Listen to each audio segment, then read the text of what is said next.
evening and welcome to the evening news for today, Monday, October 31, 2022. I am Jemima Holmes. Thank you for tuning in. Now let's take a look at some of the lead stories tonight.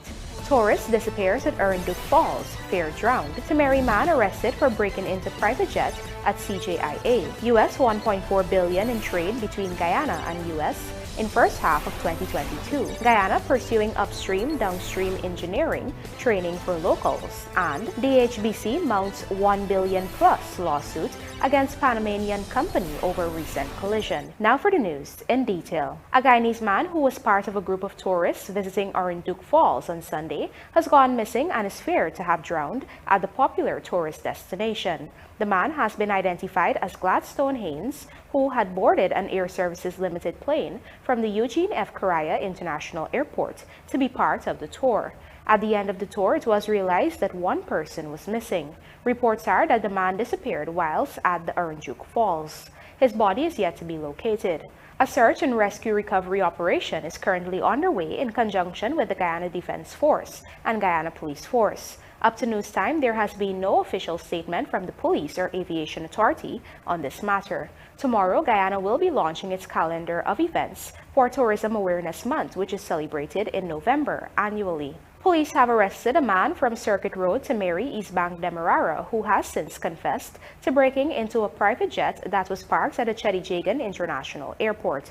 The suspect has been identified as Albert Rajram, also known as Bunny, who remains in police custody, assisting with the investigations. Crime Chief Wendell Blanham revealed that the suspect informed investigators that he dug a hole under the perimeter fence of the airport and made his way onto the tarmac, where he broke into the aircraft and stole several items which have since been recovered. Among the recovered articles are alcoholic beverages and electronic gadgets. This newscast understands that investigators arrested the suspect at his home, where some of the stolen items were found. The private jet had landed in Guyana on Wednesday last and was parked close to the hangar of the Guyana Defense Air Corps at the CJIA. Reports are that when the pilots returned to the airport on Friday to prepare their flight for takeoff, they discovered that the main door to the plane was breached. After determining that the overall integrity of the aircraft was not compromised, the plane departed Guyana for Texas. Trade between Guyana and the United States of America has reached US $1.4 billion in the first half of the year, and expectations are running high following the visit of a multi-million-dollar US trade mission in Guyana. Gerald Bryan reports. In a statement, the U.S. Embassy announced that they hosted an American trade mission consisting of 5 firms worth a combined $205 million in revenue. The firms, part of a Department of Commerce delegation, were hosted from October the 25th to 28th. They were part of a larger trade conference in Miami, which had almost 200 firms who were interested in the Caribbean market. Georgetown Chamber of Commerce and Industry (GCCI) executive Richard Rambaran represented his organization in the mission's meeting with the private sector. In an interview with this newscast, he expounded on some of the issues that were addressed during the meeting. They were interested in standards and quality, improving standards and quality through certification and training. That's one. They were also interested in the energy sector. We had a seminar where at the seminar areas for investment were discussed. We highlighted the growth, the potential in specific areas for growth, the trajectory of the Guyanese economy, and presented general opportunities and then answered specific questions subsequently based on their sectors of interest. It is understood that the companies used the opportunity to learn about government efforts to promote investment and develop trade ties. With U.S. bilateral trade with Guyana amounting to $1.4 billion in the first half of 2022, it is small wonder that the delegation is exploring opportunities in Guyana. Gerald Bryan, The Evening News. Guyana, which is being represented at the Abu Dhabi International Petroleum Exhibition and Conference 2022 in Abu Dhabi by Minister of Natural Resources Vikram Bharat, used the occasion to enter into talks with India on energy security as well as training Guyanese for upstream and downstream engineering. Gerald Bryan joins us again with this story. News of the discussions in Abu Dhabi came from Hardeep Singh Puri, India's Union Minister for Housing and Urban Affairs. Singh, who is also the Minister for Petroleum and Natural Gas, had a discussion with his Guyanese counterpart Vikram Bharat on Monday on the sidelines of the international conference. In a tweet, Singh said that he discussed areas of cooperation in the energy sector during the meeting with Bharat. Also discussed was the willingness of Indian companies to assist Guyana in training engineers for upstream and downstream sectors. According to Singh, this is so that Guyana can maximize production of oil from the landmark discoveries. The ADIPEC conference in Abu Dhabi, UAE, lasts from October the 31st to November the 3rd and has drawn delegates from around the world. Minister Bharat himself will participate on a ministerial panel on November the 2nd, along with his Timor-Leste counterpart Dr. Victor de Soers. For years, the government of India has been offering several scholarships for Guyanese in various areas,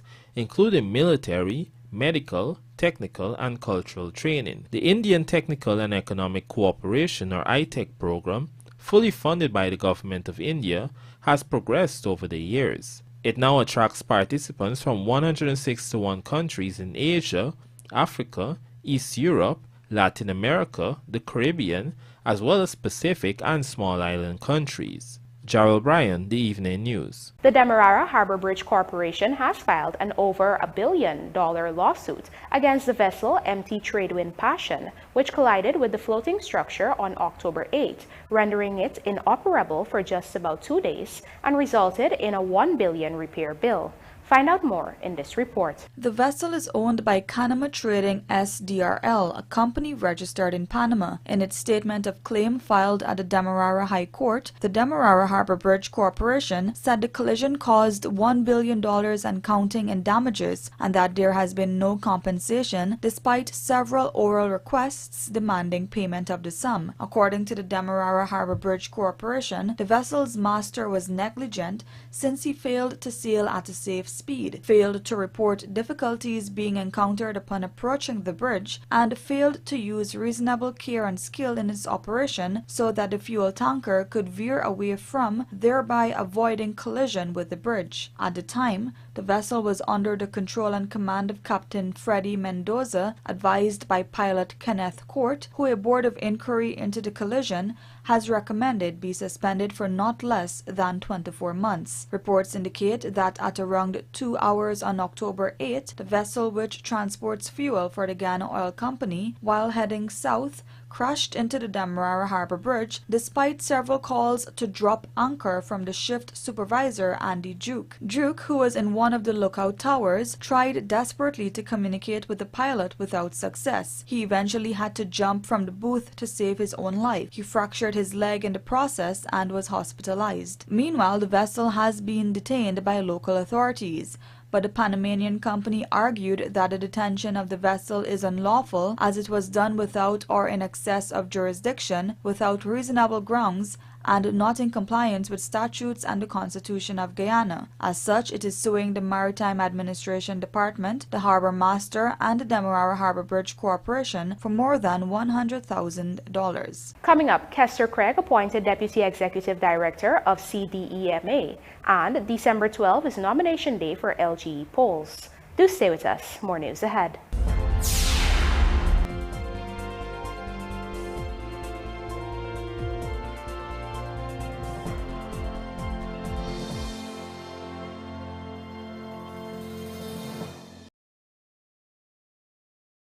At John Lewis Styles, we carry only first quality, men's and women's clothing, footwear, and accessories.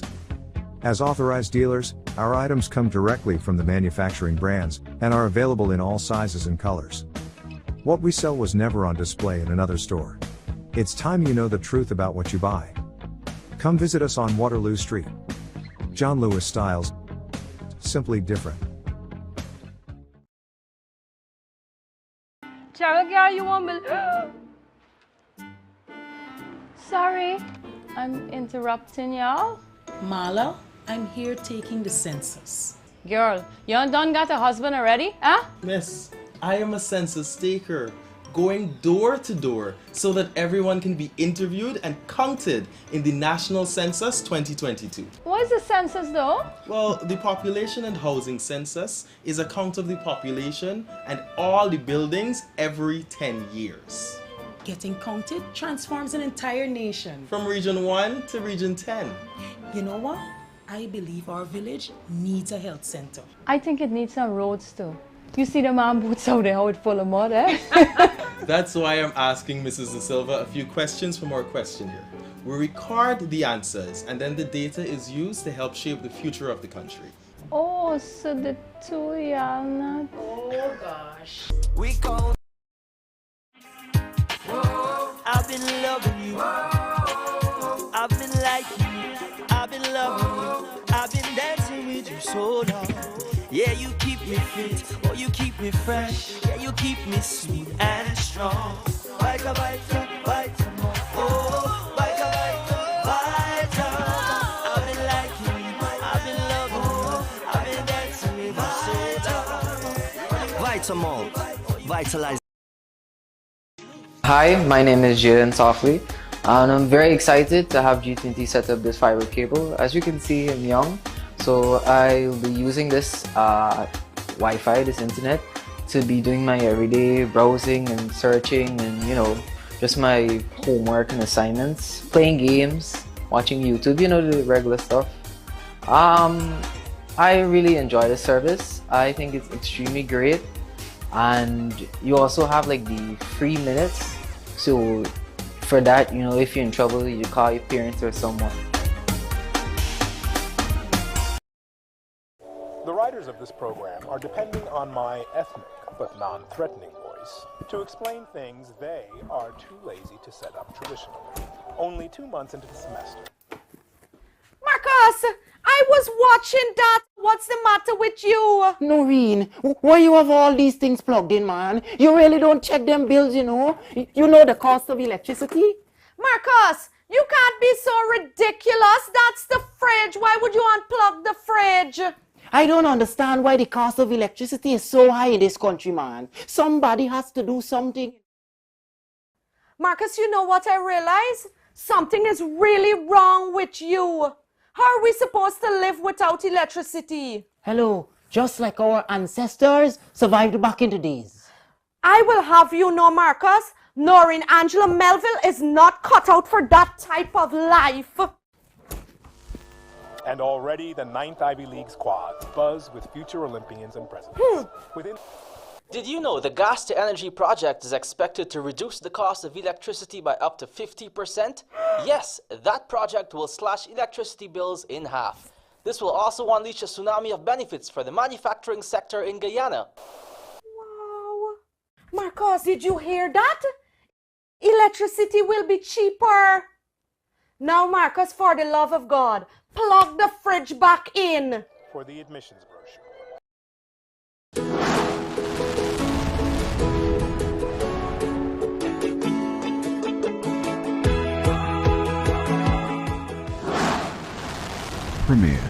Premier insurance coverage for less.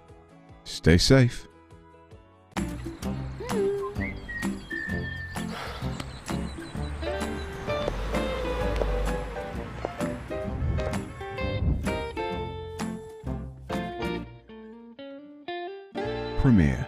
Premier insurance coverage for less. Stay safe.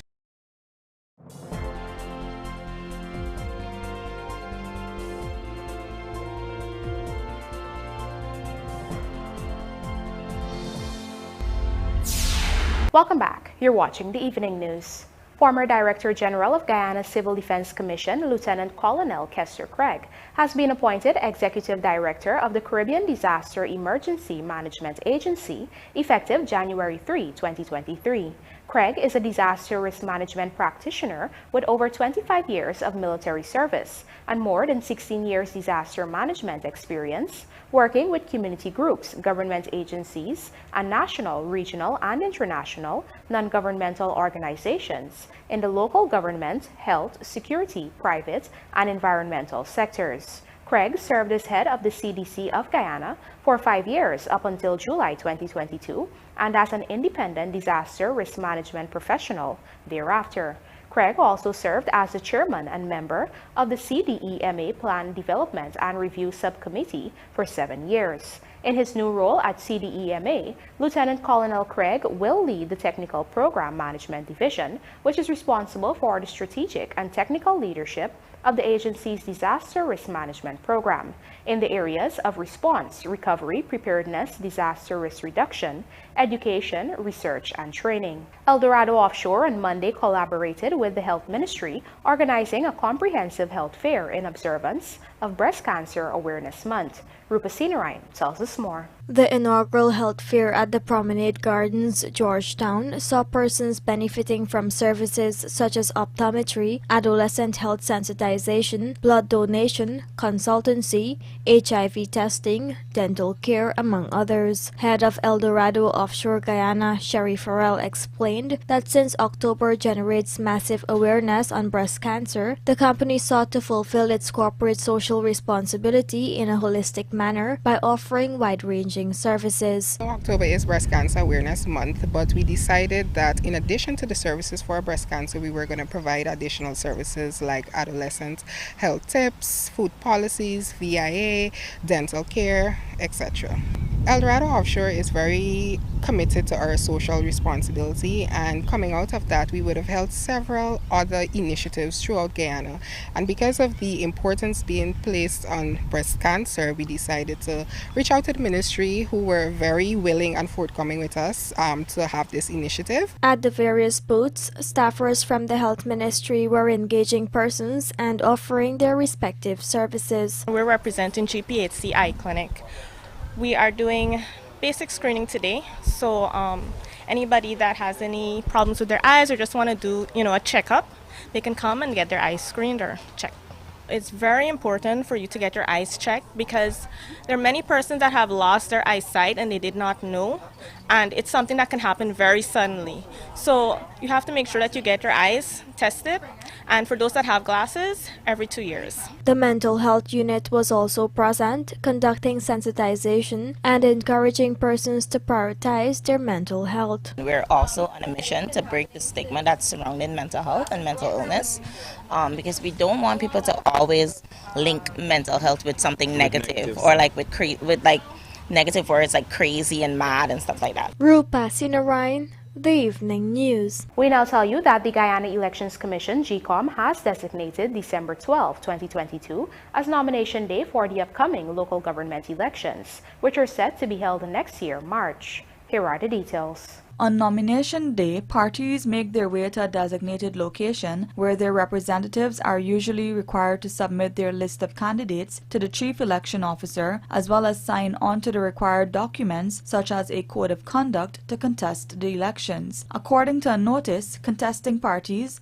voluntary groups, and individuals must submit their symbols by November 12, 2022 in accordance with Section 48(1) of the Local Authorities Elections Act. The law requires that these symbols be submitted at least 21 days before nomination day. The People's Progressive Party Civic has already signaled its readiness to contest the upcoming local government elections. But with LGE just months away, there has been much uncertainty regarding the opposition's participation in the polls. Opposition leader Aubrey Norton has said that they will not participate, and also threatened to block any elections from being held if the voters' list is not cleansed. Since losing the March 2020 elections, the coalition opposition has been claiming that the voters' list is bloated. This is despite GECOM already conducting claims and objections, a legally mandated method of cleansing the list. The exercise captured more than 3,000 new applicants who will be eligible to vote by October 31st, 2022, and with only 18 objections to names on the preliminary list of electors. And based on a 2019 High Court ruling, GECOM cannot remove any person from the National Register of Registrants from which the voters' list is compiled unless they are dead or otherwise disqualified under Article 159(2), 3, and 4 of the Constitution. There is also no confirmation on whether AFC will seek to contest the LGE alone or in the coalition. AFC was famously forced to contest the 2018 LGE alone without its coalition partner and ended up securing just 4% of the total votes cast. Our Berbice correspondent Andrew Carmichael tells us that the Quarantine farmer is contemplating whether he should continue his cattle rearing trade after repeated attacks on his stock for the past few months. Here is the story. The most recent attack was between Thursday evening and Friday morning when 2 cows were stolen from his pasture at number 64 village, Quarantine, Berbice. The farmer, Harry Prasad Angad, has confirmed that at least 13 heads of cattle were stolen this year thus far. The vendor Ramnath, who attends to the animals, made the discovery on Friday morning at about 10 hours. He said there were 30 heads of cattle in that enclosed area. After realizing that the animals were missing, he inspected the area, during which he saw the fence damaged. The wire cut, and the wire cut, he cut with them pliers. And 2 cows missing, and so now we can't find the cow. So how you know it's not a cow burst it can come out? No, this wire cut the middle. The pliers, they show natural. If cow bust the wire, you can bust on top for bottom. You just bust on 2 rows top and you can jump. Meanwhile, Angad, who has about 250 heads of cattle, said he suspects that it is the same person who keeps taking his animals. He recalled that 6 heads of cattle were removed from his ranch last month. And this thief in this, you can't mind cow. You can't mind how can I stack it out. The thief, 4 times, about 4 times the thief cow. What is 3 head of cow the thief? Then I carry 2 cow. Then I carry 6 head cow again. And now I carry 2 now. One be suspect, the same person was thief all the time. And you want the same person thief steady. When was the last time you had cattle missing? About a month ago, 1 month. Yeah. I see 6 head. 6 head. And there's a savannah at the back. Right there, right there. Mm. How is it they got them out of the They were cut the wire. They were cut the wire, bring out the cow. Angad said he once had over 1,000 heads of cattle, but now he is down to less than quarter of that number. The 82-year-old man said he has been contemplating selling his animals. The farmer has renewed calls for police to be more active in those areas and more responsive to such crimes. Police Commander Senior Superintendent Shiv Prasad Bakas, who met with cattle farmers on Saturday at number 63 village, explained that the police have been patrolling the backlands with horses. He pointed out that they were able to track down a group of cattle rustlers who tried to escape by crossing the Berbice River. As such, 4 of them were caught in Region 5, that is Mahaika Berbice, with the loot. Andrew Carmichael for Evening News. The Agriculture and Local Government Ministries will be collaborating on the establishment of a ranger squad that will operate in areas where rice is grown in close proximity to where animals are being reared. Our Berbice correspondent Andrew Carmichael joins us again with the details. During a meeting with Quarantine rice farmers on Saturday, Agriculture Minister Zulfikar Mustafa and Local Government and Regional Development Minister Nigel Daramlal decided on the formation of a ranger squad. Rice and animal farmers in the 5274 Neighborhood Democratic Council have been at loggerheads over cattle damaging rice and the impounding of animals. Minister Mustafa noted that it is an age-old problem in the MDC area. He said this problem does not exist in other communities, even though cattle and rice are there. Minister Mustafa said all parties need to act in a responsible way, but added that he's aware that rice farmers have been suffering because of animals in their fields. So I am proposing, because when we had the opening of the number 58 road, I think Magistrate and some other farmers were there. I made a proposal, and I want to implement that proposal. That from the rice farmers, we have 2 cattle ranger, or 2 ranger from the rice farmers. You identify, we will pay. We'll take 2 from the cattle farmers, and the Ministry of Agriculture will have 2. And those persons will be responsible, right, Dr. Walran, to patrol and go around the back dam, because the problem is that we are being accused, as I said just now, even if it's not happening, but the acquisition is being made, that when you have these cattle, the stray catchers, the impounding people cattle and animal when it's not in the cultivation too. The Attorney General will come out with an opinion, a legal opinion. I can't say I will pound or not. He has to advise us. He is the legal person for the government. And when that comes out, then we will make a decision what we'll do. As it stands now, we have to put this system in place to ensure that more farmers' fields are not damaged. Moreover, Dharamlal said that his ministry will be providing 12 persons as part of the inter-ministry collaborative effort. Meanwhile, while meeting with animal farmers separately, the agriculture minister warned them that their animals could be impounded and cautioned them to act in a responsible manner. If we allow that to happen, we will have representatives who will be neutral, both from the livestock section, the rice section, the Ministry of Agriculture, the police, and if that happens, your animal will be impounded. In addition, the agriculture minister insisted that a zoning system will have to be implemented and farmers will have to comply and only have animals in areas zoned for animal rearing and rice and other crops in their respective zones. Andrew Carmichael, The Evening News. And now for a look at the bridge reports. The Demerara Harbor Bridge is scheduled to be closed on Tuesday, November 1st at 11 hours and then again at 23 hours for a period of 1.5 hours. Meanwhile, the Berbice River Bridge is scheduled to be closed on Tuesday, November 1st at 10 hours for a period of 1.5 hours. Harvey Eagles commence regional Super 50 hunt today, and thrillers witness as women's futsal gets underway. Details of these stories in the Sportcast, sponsored by MacCorp, coming up on the other side of the break.